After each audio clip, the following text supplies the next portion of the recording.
after the death of my husband, and this is just, put me right back there, stress-wise, anxiety, everything. Michelle Lowry thought she was investing in government and bank bonds when she lost $750,000 of her life savings. Michelle Lowry was a widow with 3 children. She was attempting to do what financial advisors recommend: to invest conservatively, to protect capital, to generate stable returns that would support her family through the years ahead. Government bonds and bank bonds represent the lowest risk tier of investment. They are not speculative.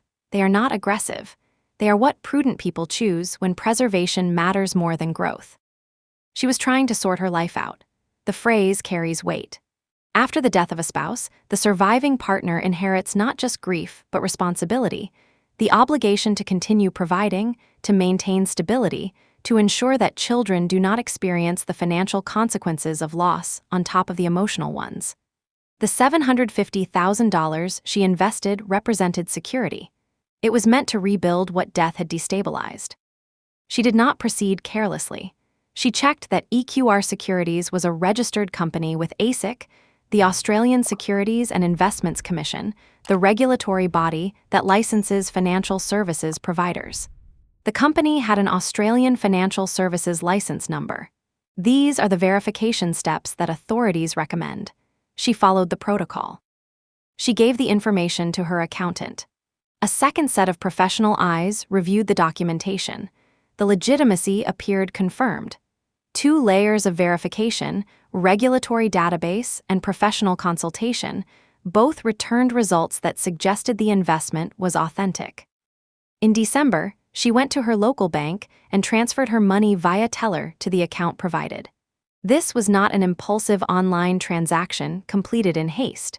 She physically traveled to a branch. She spoke to a bank employee. She authorized the transfer through the formal processes that financial institutions have established for large movements of funds.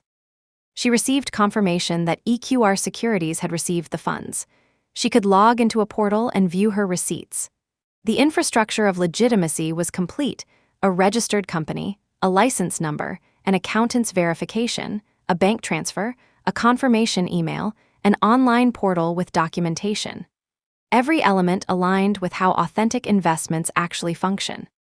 Then the portal stopped working. The phone numbers stopped connecting. The website disappeared. The verification that had seemed so thorough revealed itself as surface, a facade constructed specifically to survive the scrutiny of careful people. It's just myself, and I've got my 3 kids, and this money was going to help us have our lifestyle together, build ourselves back together, and that's been taken away from me now.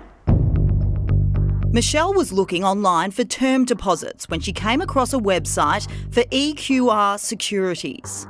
I checked out that they were a registered company with ASIC and they had an Australian Financial Securities Licence number. I gave the information to my accountant as well, and for him to verify the legitimacy of the purchase of the bonds and the company.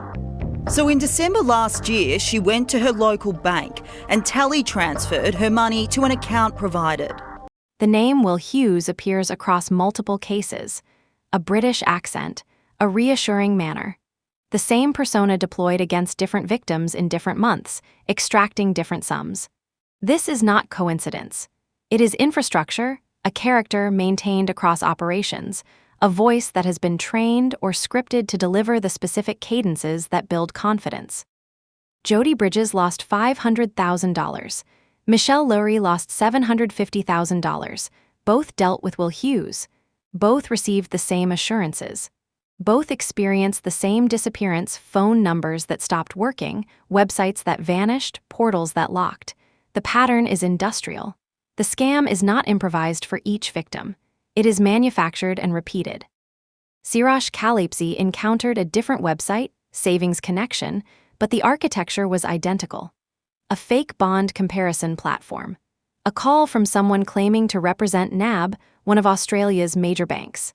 An account manager who conducted interviews, who asked professional questions, who created the impression of institutional process. Siraj transferred $59.74 as a trial. The bank allowed it. The next day, he transferred $100,000. This time, Commonwealth Bank called at 8 in the morning. They believed the receiving account was fraudulent. They had not processed the payment. But Siraj authorized it. The first transaction had completed successfully. The account manager had been professional. The process felt legitimate. He confirmed the transfer. He became suspicious only after. He asked for an address.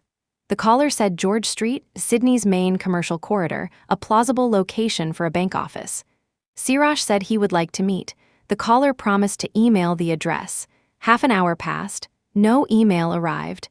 The realization crystallized. He contacted police the same day. He contacted both banks the same day. He attempted to stop the payment while it was still possible to stop it. The payment went through anyway. This is the failure of institutional intervention. The bank identified the account as potentially fraudulent. The bank called the customer.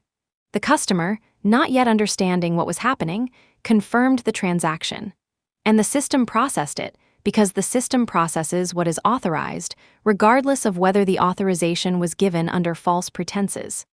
I had communication then saying that EQR Securities, which is the company that were buying the bonds on my behalf, received the funds and that I could log into a portal and find my receipts online. I logged in once, and then after that I couldn't seem to get in. I kept asking Will Hughes, which was the name of the man at EQR Securities I was dealing with. Will Hughes is a name we've heard before. Jodie Bridges, who we interviewed in May, lost $500,000 in a similar scam and was also duped by a man called Will Hughes, who had a British accent. The money is, you are fully safe. Okay, I wouldn't. If there was something untoward this, I wouldn't even bother calling you back, Jodie. Your money is absolutely fine, and it is being recalled. I tried to ring him and said, "Well, what's going on? It's now May. The coupons were supposed to go in April, and then all of a sudden, EQR Securities didn't have a phone number. He couldn't be contacted, and I went onto the internet to get onto their website, and everything had been taken down." Michelle Lurie checked the ASIC registration. She verified the license number. She consulted her accountant. She transferred the funds through a bank teller. She followed every protocol that exists for distinguishing legitimate investments from fraudulent ones. The $750,000 is gone. The sophistication described by investigators is not technical. It is procedural. The scammers obtained or fabricated license numbers that matched real regulatory databases. They built websites that survived professional scrutiny. They maintained characters, Will Hughes with his British accent, across months of interaction with multiple victims. They were willing to invest time because the returns justified the investment. One hit, as the investigator noted, is a very large sum. Siraj Kalipsi's bank identified the fraud in real time. They called him. They warned him. And then they processed the transfer anyway because he confirmed it, because he did not yet understand what they understood, because the systems that protect and the systems that process operate on different logics that do not communicate effectively. Michelle was starting to move forward after her husband's death. The money was going to help her family rebuild. That future has been taken. She has 3 children and a loss that compounds the loss that preceded it. Investment scams are the #1 way Australians lose money to fraud. The websites have been identified and published. EQR Securities, Savings Connection. The names are now known. But by the time they are known, they are already abandoned, shells that served their purpose and were discarded, replaced by new names, new URLs, new license numbers that will survive the verification checks of the next careful person trying to sort their life out. The portal Michelle logged into once still exists somewhere in cached memory. The receipts she viewed were real enough to read, legitimate enough to trust, meaningless now that the money they documented belongs to someone else entirely.